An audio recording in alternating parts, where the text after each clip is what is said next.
कि बिहार में सबसे ज्यादा अगर पिछड़ी जाति में अगर सबसे बड़ा संख्या है तो एक नंबर में यादव जी है 14%, और दूसरा नंबर पे कोई जात है तो साबित हो गया कि निषाद समाज है जो 10% है। आप बताइए ना। जैसे जैसे चुनाव नजदीक आ रहा है, मुकेश सहनी जो है अपना पत्ता खोल रहे हैं। जी हाँ, उन्होंने पहले अपने तमाम जो रथ यात्रा पर निकले हैं, वो निषाद रथ यात्रा कर रहे हैं, उसमें निकले हैं। मोदी जी से उन्हें बार बार कहा कि हमें आप जो है पिछड़ी जाति में शामिल कर लीजिए, हम आपके समर्थन में खड़े हैं, लेकिन बात कहीं बनते उनको शायद नहीं दिखी। उस यात्रा में हम भी उनके कहीं कुछ देर साथ थे, हमने भी तमाम सवाल किए, लेकिन अब जैसे जैसे चुनाव नज़दीक आ रहा है वैसे वैसे मुकेश सहनी के तेवर कुछ बदल रहे हैं। जी हाँ, कल उन्होंने नीतीश कुमार की जम के बड़ाई की, और ख़ास बात ये भी है कि निषाद यात्रा में मुकेश सहनी हर अपनी जनसभा में कहते हैं कि हमें जो पिछड़ी जाति का आरक्षण दे देगा, पिछड़ी जाति में शामिल कर लेगा, हम उसके साथी हैं। यहाँ तक कि यदि हमें शामिल कर लिया गया तो हम लोकसभा की सीट पर नहीं भी लड़ सकते हैं। उन्होंने इतना तक बातें कही थी, लेकिन कल से उन्होंने नीतीश कुमार की बड़ाई शुरू कर दी है, जो भाजपा के गले नहीं उतर रहा है अभी तक।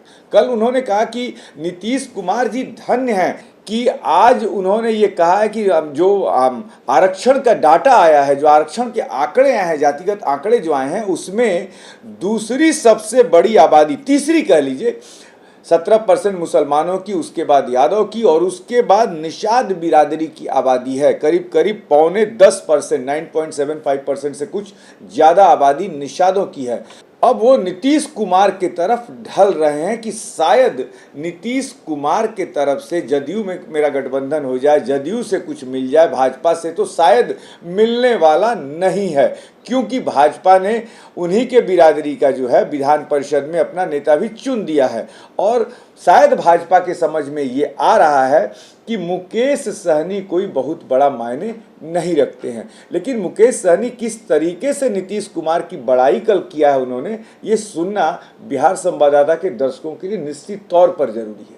आज आपने देखा माननीय मुख्यमंत्री जी एक हफ्ता पहले जातिगत जनगणना कराए।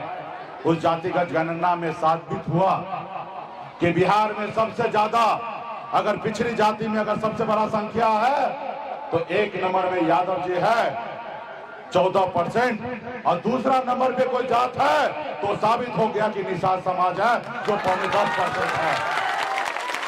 आप बताइए ना, एक नंबर वाला फंस हो या 2 नंबर वाला हो, लेकिन एक नंबर वाला तो लालू जी कुर्सी पकड़ लिए, लेकिन 2 नंबर वाला को ट्रॉफी मिलना चाहिए, लेकिन आपने आज तक नहीं लिया। और 3 नंबर, 4 नंबर, 10 नंबर, 20 नंबर पे जो है वो बिहार का मुख्यमंत्री बन गया और आप हवे में है। जब आप मैच होता है, जब मैच खेला जाता है तो जो जीता उसको ट्रॉफी दिया जाता है, और जो सेकंड होता है उसको भी ट्रॉफी दिया जाता है। लेकिन आप बिहार के सेकंड हैं, लेकिन आपको आज तक ट्रॉफी नहीं मिला, क्योंकि आप अपने वोट को नहीं समझ पाए, अपनी ताकत को नहीं समझ पाए, जिसका कारण है कि आज आप इतना लाचार मजबूर हैं। भाई, इसके लिए कौन जिम्मेदार है? आज हम जो आरक्षण मांग रहे हैं इसके लिए जवाबदेही किसका? जो काम 70 साल 75 साल पहले होना था उसके लिए आज हम लड़ रहे हैं। आप बताइए ना, बिहार, बंगाल, उड़ीसा, झारखंड पहले एक ही राज्य हुआ करता था, लेकिन बिहार से बंगाल अलग हुआ। बंगाल में निषाद को आरक्षण है एससी का, लेकिन बिहार में नहीं है। ये हम कोई भीख नहीं मांग रहे, ये मेरा अधिकार है, लेकिन आप अपने अधिकार को नहीं ले पाए। आज मैं यूपी, बिहार, झारखंड जाता हूं, 137 जिला घूमता हूं, और 137 जिला में एक भी निषाद का बेटा कलेक्टर नहीं है। आज अगर हमें आरक्षण मिल गया होता तो आज निषाद का बेटा कलेक्टर होता, एसपी होता, एसडीओ होता, बीडीओ होता, सीओ होता, डॉक्टर होता। लेकिन आरक्षण नहीं मिलने के कारण आज आपके बच्चे सिर्फ मछली मारने के लिए मजबूर है। दूसरे के खेत में काम करने के लिए मजबूर है, अपने घर परिवार छोड़कर दूसरे प्रदेश में जाने के लिए मजबूर है। उसके लिए कौन लड़ेगा? आप ही को लड़ना पड़ेगा। अभी 4 महीने के बाद ठंड आएगा, 3 महीने के बाद दिसंबर जनवरी का महीना होता है, बहुत ठंड होता है बिहार में। लोग अपने घर से नहीं निकलते हैं क्योंकि ठंड लग जाएगा। लोग अपने कंबल से बाहर नहीं निकलते हैं, लोग अपने रजाई से बाहर नहीं निकलते हैं। लेकिन उसी जगह आपका बेटा, आपका भाई, आपका पति घर से बाहर निकलता है, मछली मारने के लिए तालाब में उतरता, पानी में, फिर मछली मारता है इसे ठंड में, फिर वो बाजार में बेचता है, तब उसके घर पे चूल्हा जलता है। आप बताइए ना, कितने मजबूर है आपका बच्चा? क्या उसका अधिकार नहीं है? जैसे दूसरे लोग अच्छी जिंदगी जी रहा है, वैसे आपके बच्चे को अधिकार नहीं है अच्छा जीने के लिए? तो इसके लिए कौन लड़ेगा? आज आप देखते होंगे, आप बच्चे को जिंदगी जन्म तो देते हैं, जब बच्चा जन्म लेता है निषाद कुल में, बचपन से लेकर बुढ़ापा तक वो गरीबी के जंजीरों में बंधा हुआ रहता है, कुछ नहीं कर पाता है। आज बिहार में निषाद ऐसा होगा, कम से कम 95% निषाद ऐसा होगा जो प्लेन पे बैठा नहीं होगा। 5% लोग बैठे होंगे। अगर बंबई जाना है तो 48 घंटा धक्का खा के जाएंगे क्योंकि उसके पास पैसा नहीं है। तो ये थे मुकेश सहनी।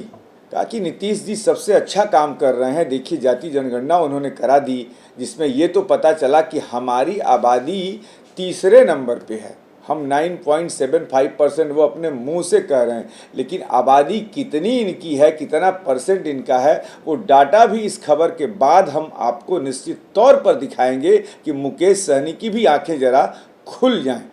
ऐसी तमाम खबरों के लिए आप बने रहिए हमारे साथ। नमस्कार।